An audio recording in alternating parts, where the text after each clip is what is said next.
Halo, saya Muhammad Afan. Di sini saya akan membahas mengenai pengertian pegadaian syariah dan status hukumnya.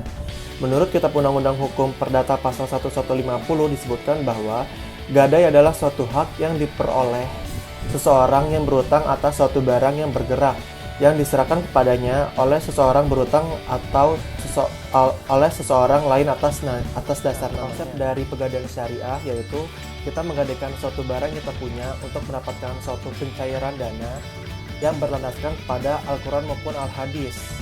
Nah, adapun payung hukum gadai syariah dalam hal ini pemenuhan prinsip-prinsip syariah berpegang pada fatwa DSN MUI nomor 25 DSN MUI _3 tahun 2000 tanggal 26 Juni 2000 tentang Rahan yang menyatakan bahwa pinjaman dengan pegadaian barang yang sebagaimana dijamin utang dalam bentuk rahan diperbolehkan.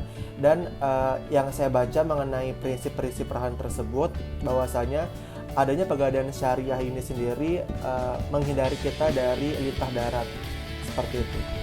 Ketentuan hukum pegadaian syariah ini sendiri dinyatakan atau dijelaskan pada Al-Baqarah ayat 283 yang berbunyi, dan jika kamu dalam perjalanan sedang kamu tidak mendapatkan seseorang penulis, maka hendaklah ada barang jaminan yang dipegang. Tapi jika sebagian kamu mempercaya sebagian yang lain, hendaklah yang dipercaya itu menunaikan amanatnya, uangnya, dan hendaklah dia bertakwa pada Allah Tuhannya, dan janganlah kamu menyembunyikan kesaksian, karena barang siapa yang menyembunyikannya sungguh hatinya kotor. Allah mengetahui apa yang kamu kerjakan. Nah, selain itu pun ada juga hadis diriwayatkan oleh Ahmad, Bukhari, dan Ibnu Majah dari Anas radhiyallahu anhu berkata bahwa Nabi SAW pernah menggadaikan baju besinya kepada orang Yahudi Abu Syam dengan 30 saat gandum keluarganya, seperti itu. Jadi sudah sangat jelas bahwa prinsip dasar pegadaian syariah sudah dijelaskan berdasarkan Al-Quran maupun Al-Hadis. Perkenalkan, nama saya Jessica Priawa. Pegadaian modern pada awalnya berkembang di Italia, yang kemudian dipraktikkan di wilayah Eropa lainnya, seperti Inggris dan Belanda. Sistem gadai tersebut memasuki Indonesia, dibawa dan dikembangkan oleh VOC. Pada mulanya, pegadaian di Indonesia dilaksanakan oleh pihak swasta, kemudian oleh Gubernur Hindia Belanda pada tahun 1901. Pada tanggal 1 April didirikannya Rumah Gadai Pemerintah Hindia Belanda pertama kalinya di Sukabumi. Tujuan dan manfaat pegadaian: yang pertama, turut melaksanakan dan menunjang pelaksanaan kebijaksanaan dan program pemerintah di bidang ekonomi dan pembangunan nasional. Yang kedua, pencegahan praktik izin, pegadaian gelap, dan pinjaman wajar tidak wajar lainnya. Tiga, pemanfaatan gadai bebas bunga. Gadai syariah memiliki efek jaring pengamanan sosial karena masyarakat yang butuh dana mendesak. 4. Membantu orang-orang yang membutuhkan pinjaman. Adapun manfaat gadai yaitu bagi nasabah, tersedianya dana dengan prosedur yang relatif lebih sederhana dan dalam waktu yang lebih cepat dibandingkan dengan pembiayaan kredit perbankan. Yang kedua, bagi perusahaan pegadaian, penghasilan yang bersumber dari suatu modal yang dibayarkan dan oleh peminjam dana. Yang kedua, penghasilan yang bersumber dari ongkos yang dibayarkan oleh nasabah memperoleh jasa tertentu. Bagi bank syariah mengeluarkan produk gadai syariah mendapatkan keuntungan dan pembebanan biaya administrasi dan biaya keuntungan. Assalamualaikum warahmatullahi wabarakatuh. Perkenalkan, saya Maesha Sabila. Di sini saya akan melanjutkan materi yang sudah dipaparkan oleh teman-teman saya. Yang pertama itu ada kegiatan usahanya. Gadai merupakan kegiatan yang sejauh ini masih menjadi otoritas perusahaan umum penggadaian. Meskipun belakangan sejumlah bank syariah ikut menerbitkan produk gadai emas syariah, tapi produk gadai yang diterbitkan oleh perusahaan penggadaian antara lain, yang pertama itu ada kredit HCA, adalah pinjaman berdasarkan hukum gadai dengan prosedur pelayanan yang mudah, aman, dan cepat. Dengan usaha ini, pemerintah melindungi rakyat kecil yang tidak memiliki akses ke dalam perbankan. Dengan demikian, kalangan tersebut terhindar dari praktik pemberian uang pinjaman yang tidak wajar. Nah, selanjutnya itu yang kedua ada kreasi atau kredit angsuran fidusia. Maksudnya adalah pemberian pinjaman yang ditujukan kepada pengusaha kecil kecil atas dasar fidusia. Nah, kredit atas dasar fidusia ini maksudnya pengikatan jaminan dengan lembaga pengikatan jaminan sempurna dan pemberian hak preferen kepada kreditor atau lembaga fidusia. Bagi debitor barang jaminan tetap dapat digunakan. Terus yang ketiga itu ada kreasida atau kredit ansuran sistem gada yang merupakan pemberian pinjaman kepada para pengusaha mikro kecil atau dalam rangka pengembangan usaha atas dasar gada yang pengembalian pinjamannya dilakukan melalui angsuran dalam jangka waktu maksimal 3 tahun dan jaminan bergerak seperti perhiasan, kendaraan bermotor, dan sebagainya. Nah, selanjutnya itu yang keempat, jasa taksiran atau layanan kepada masyarakat yang memerlukan harga pada miliknya yang diperiksa dan ditaksir oleh juru taksir yang berpengalaman dan profesional. Dengan biaya yang relatif ringan, masyarakat dapat mengetahui pasti nilai kualitas miliknya.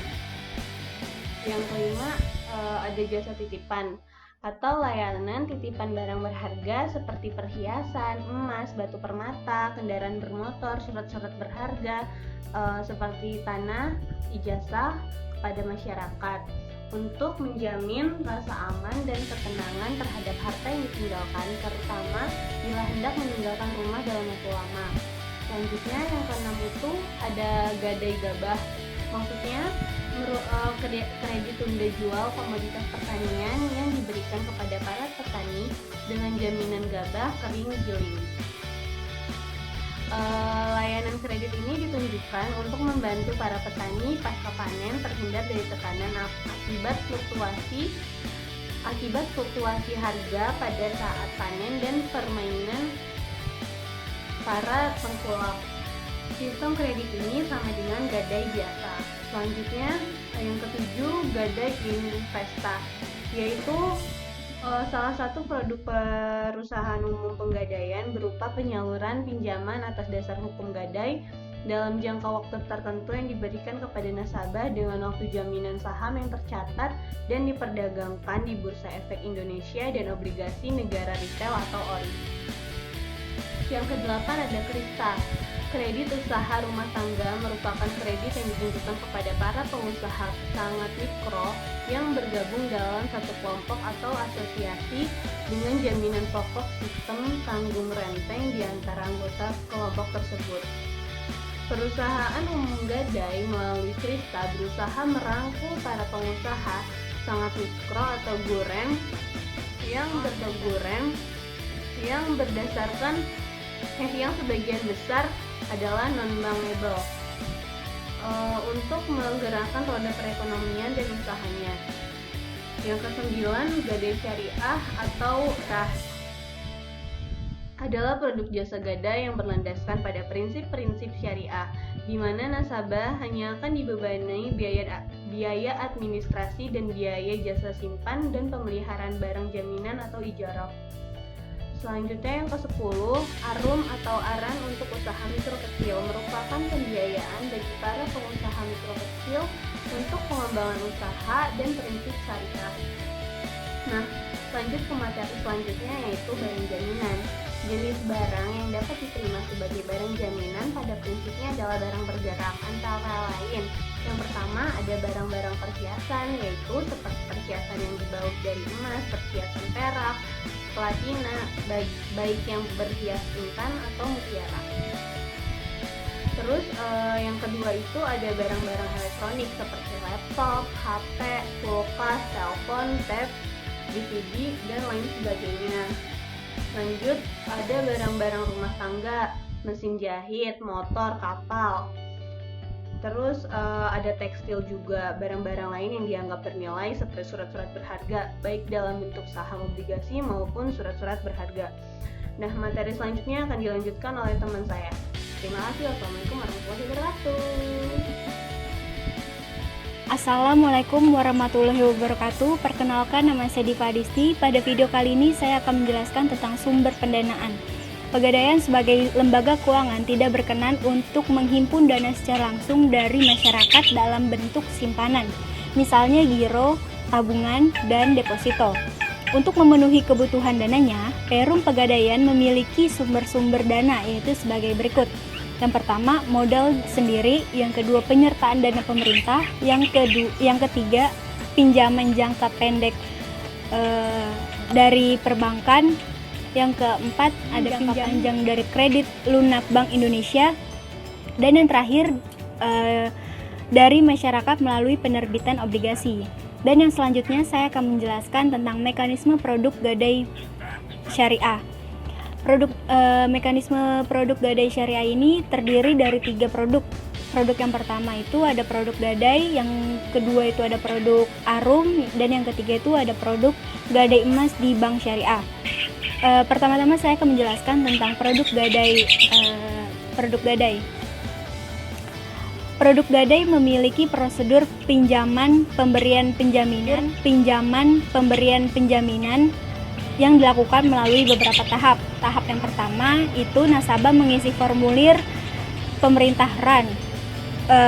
Tahap yang kedua, nasabah menyerahkan formulir pemerintah RAN yang dilampiri oleh fotokopi identitas dengan disertai dengan barang jaminan ke loket. Dan yang tahap yang ketiga itu petugas pegadaian menafsir marhun anggunan yang diserahkan. Dan yang keempat itu ada besarnya pinjaman atau marhun B adalah sebesar 90% dari tafsiran marhun. Dan yang terakhir, apabila disepakati besarnya pinjaman, nasabah wajib menandatangani akad dan menerima uang yang akan dipinjamkan.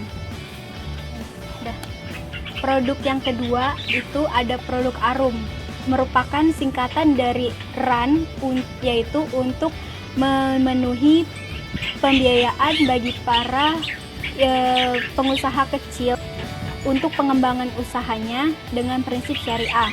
Produk ini memiliki beberapa keunggulan, diantaranya persyaratan yang mudah, jangka waktu pembiayaan yang fleksibel, dan yang ketiga itu pelunasannya dilakukan menggunakan BPKB motor. Sedangkan fisik dari motor itu sendiri dapat digunakan oleh nasabah untuk melakukan kegiatan operasionalnya. Dan produk yang ketiga itu ada produk gadai emas di bank syariah. Gadai emas merupakan produk pembiayaan atas dasar jaminan berupa emas sebagai alternatif memperoleh pembiayaan dengan cepat. Pinjaman gadai emas merupakan fasilitas pinjaman tanpa imbalan dengan jaminan emas dengan kewajiban jangka waktu tertentu secara langsung atau cicilan.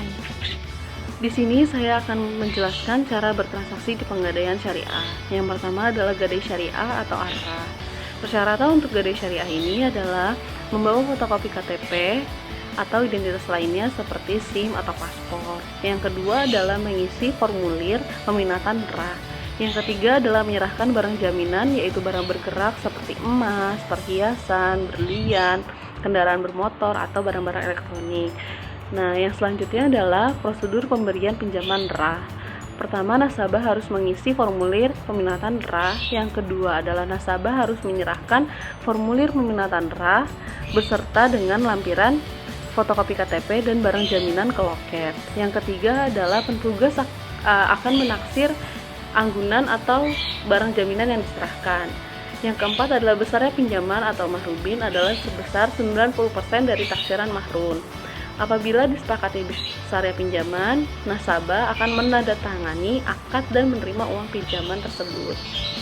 Yang kedua adalah arum. Arum adalah arah untuk usaha mikro kecil dengan persyaratan yang pertama, calon nasabah merupakan pengusaha mikro kecil di mana usahanya telah berjalan minimal 1 tahun.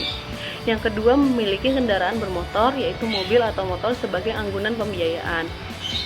Dan selanjutnya adalah melampirkan fotokopi KTP dan kartu keluarga, fotokopi KTP suami atau istri, fotokopi surat nikah, fotokopi dokumen usaha yang sah. Bagi pengusaha informal cukup menyerahkan surat keterangan usaha dari kelurahan atau dinas terkait. Yang ketujuh adalah asli BPKB kendaraan bermotor. Yang kedelapan, fotokopi rekening koran atau tabungan jika ada. Yang ke-9, fotokopi pembiayaan listrik dan telepon. Yang ke-10 adalah fotokopi pembayaran PBB. Yang ke-11 adalah fotokopi laporan keuangan usaha. Yang ke-12 adalah memenuhi kriteria kelayakan usaha.